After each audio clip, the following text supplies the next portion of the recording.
A new bill to overhaul the regulatory framework of higher education in India.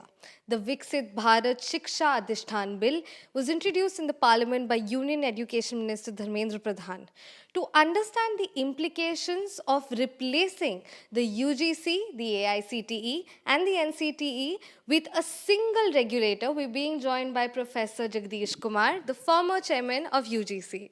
Thank you for speaking to NDTV, Professor.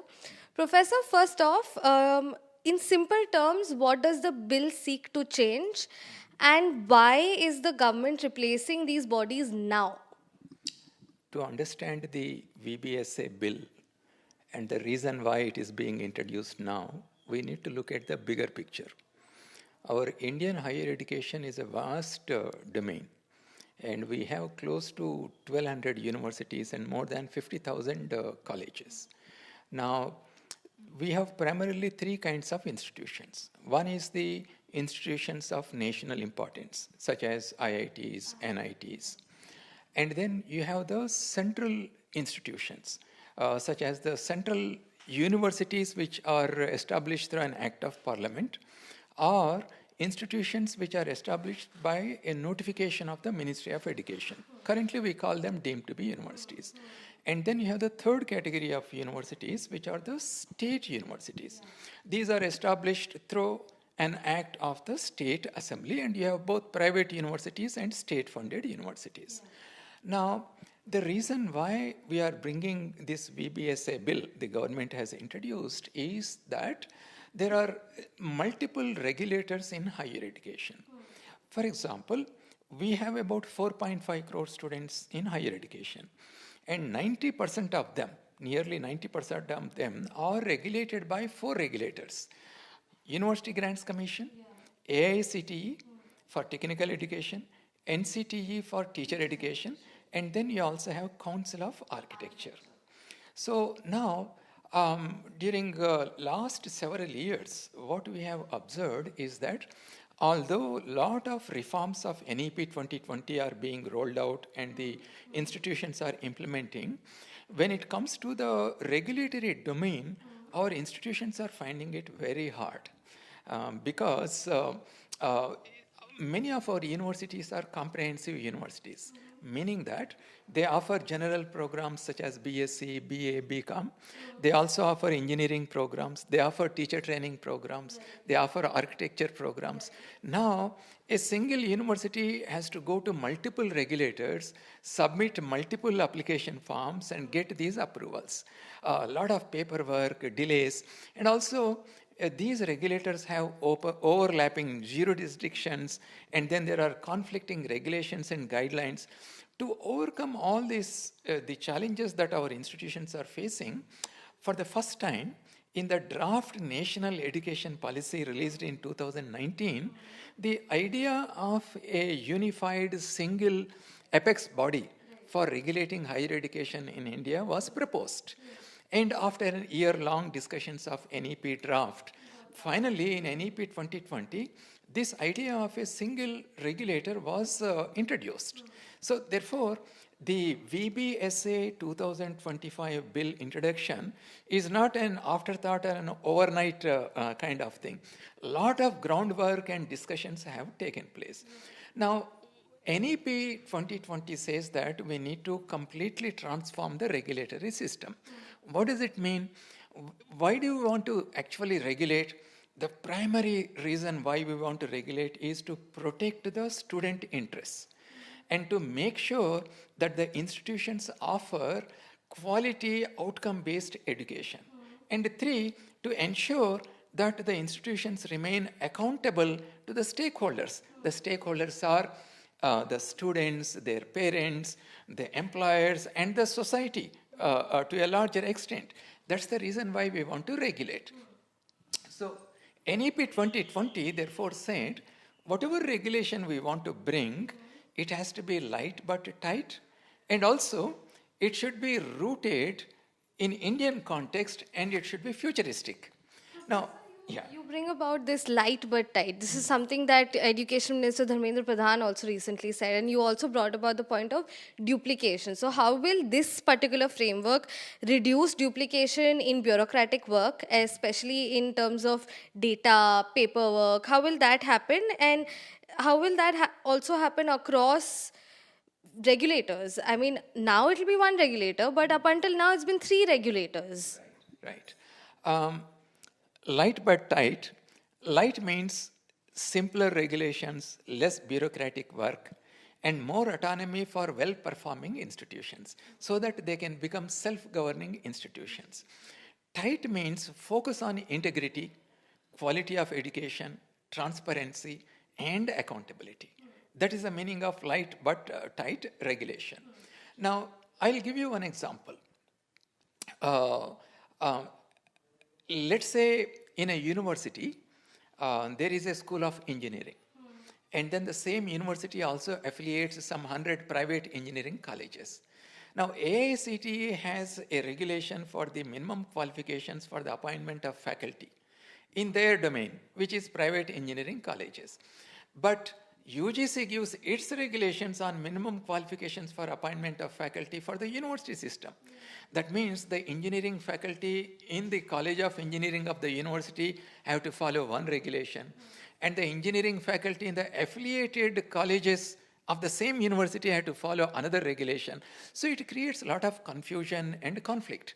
So when you bring this new structure, Viksit Bharat Shiksha Adhishthan, it is an apex body with a chairman who is an honorary chairman with 12 members. And then there are three verticals in this VBSA. You have the regulatory vertical, you have the accreditation vertical, and the standard setting vertical. Now, regulatory vertical. Currently, the regulation is done by all the four organizations, UGC, AICTE, NCTE, and COA.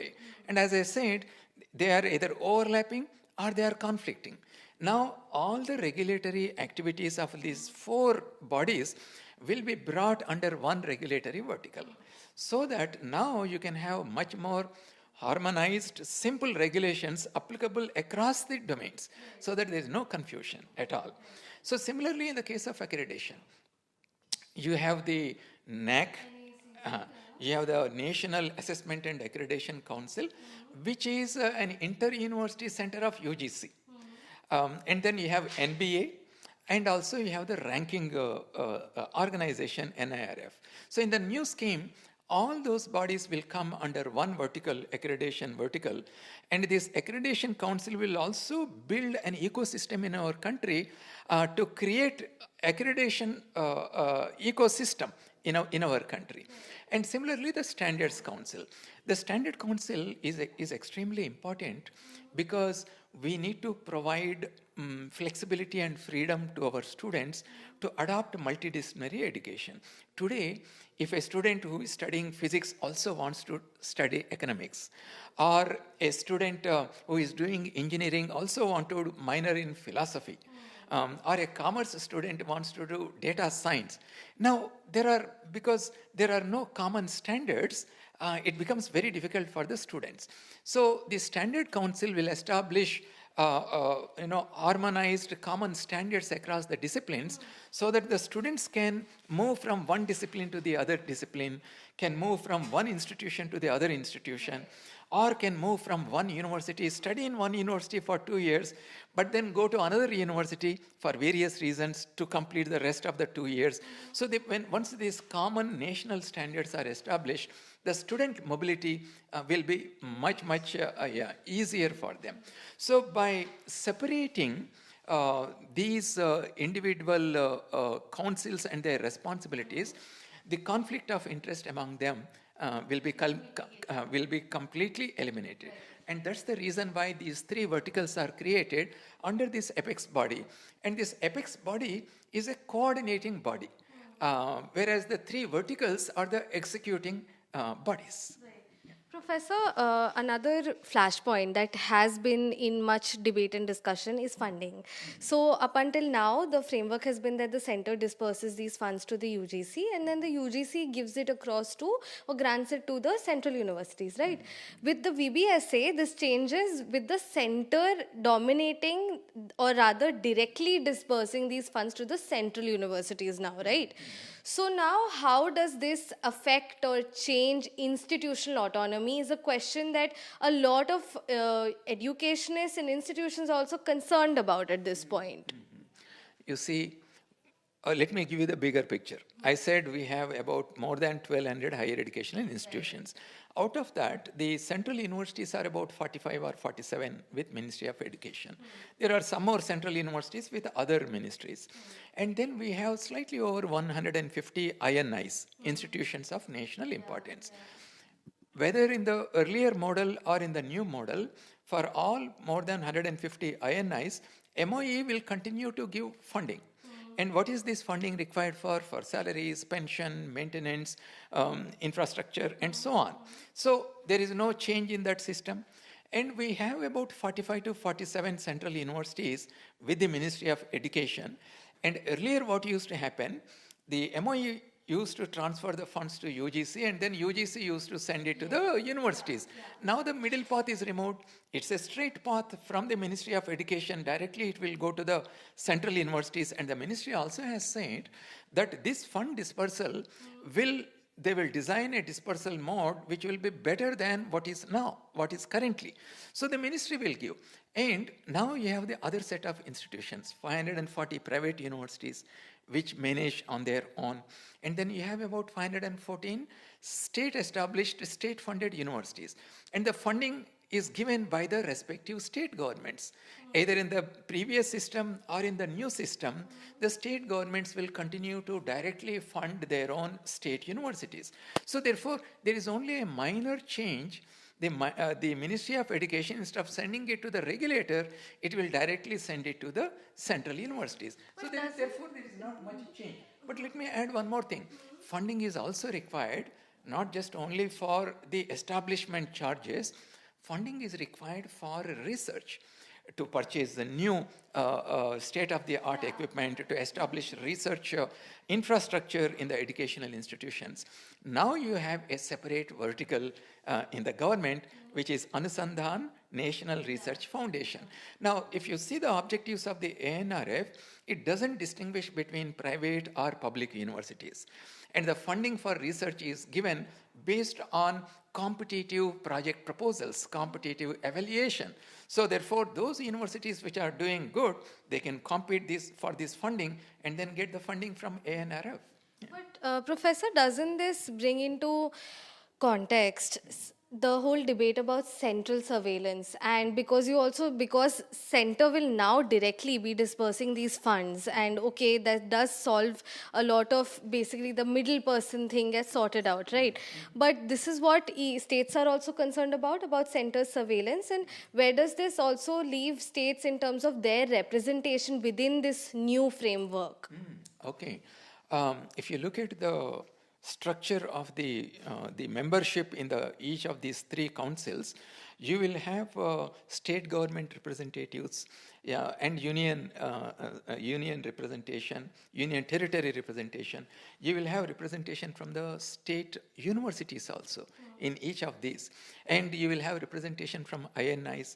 In fact, it is in the new system. It is much more a round-table, cooperative, collaborative system rather than a top-down system. So therefore, whenever new regulations or guidelines are formulated, the inputs of the state governments and the state universities are also taken into account.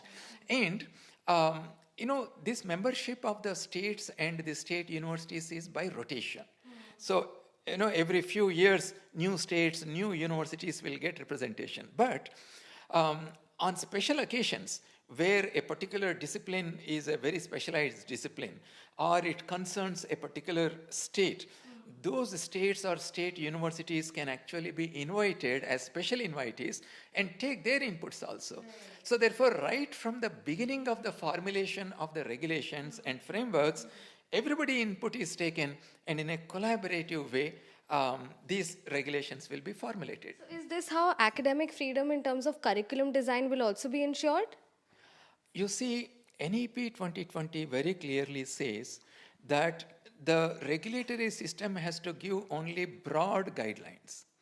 And within those broad guidelines, the institutions have to innovate and design better and better programs. So therefore, the institutions will have full freedom in terms of offering multidisciplinary programs, in terms of offering programs in emerging areas. There will be no day-to-day interference, there will be no micromanagement. The institutions themselves will become accountable, and they will have enough autonomy to experiment and innovate within their own systems. Professor, how does this pan out, keeping funding and regulation separate? Should, like, I believe the system now keeps it separate, right? So should it be separate?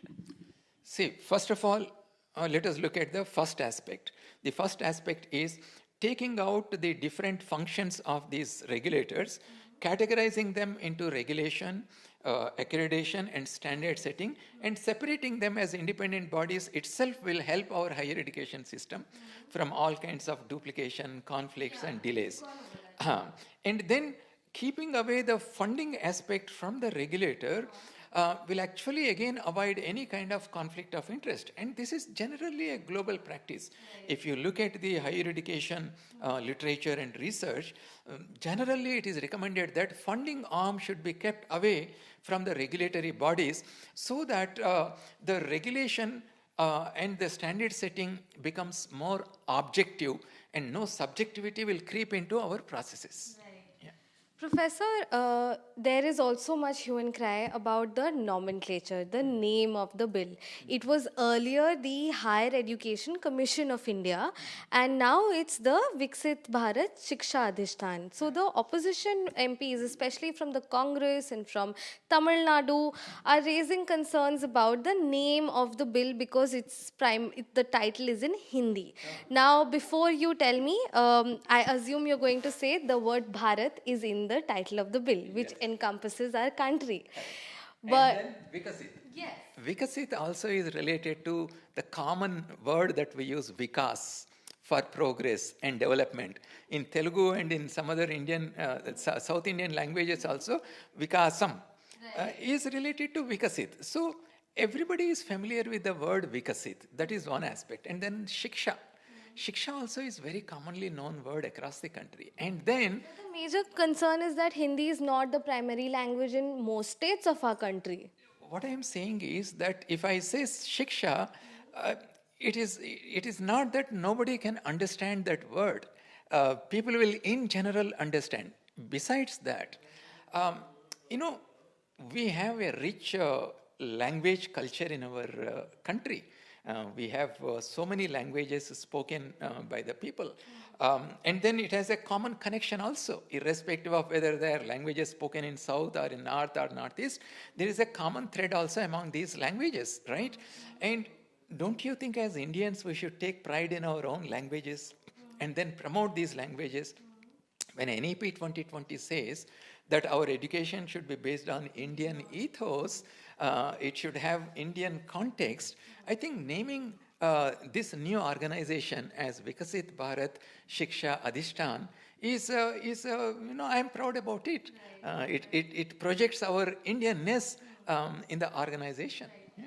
Professor, last question to you now. What sort of challenges do you see in the implementation of absorbing these four regulators into one? What are the possible challenges that may come about into becoming from a four-body thing to a one single umbrella?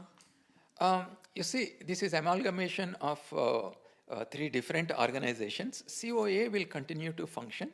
Only its regulatory aspect will be brought under regulatory council. So the system will see at the available resources, the available office space that is available, and then reorganize the entire, these three organizations so that the VBSA can be established. But beyond that, that is an administrative aspect of that. From a regulatory perspective, Because last 2-3 years we have been meeting hundreds of vice chancellors in the context of implementing NEP 2020, and this is one regulation the entire higher education system is looking forward to come into practice. What challenges do you foresee in making that amalgamation? You see, there will be a transition period because most of the regulations and guidelines, they are now already being implemented. So to move to a system, a 3 months to 6 months transition period will be there, and we will be hand-holding, the system will hand-hold the educational institutions. There will be seminars, there will be workshops to bring more awareness.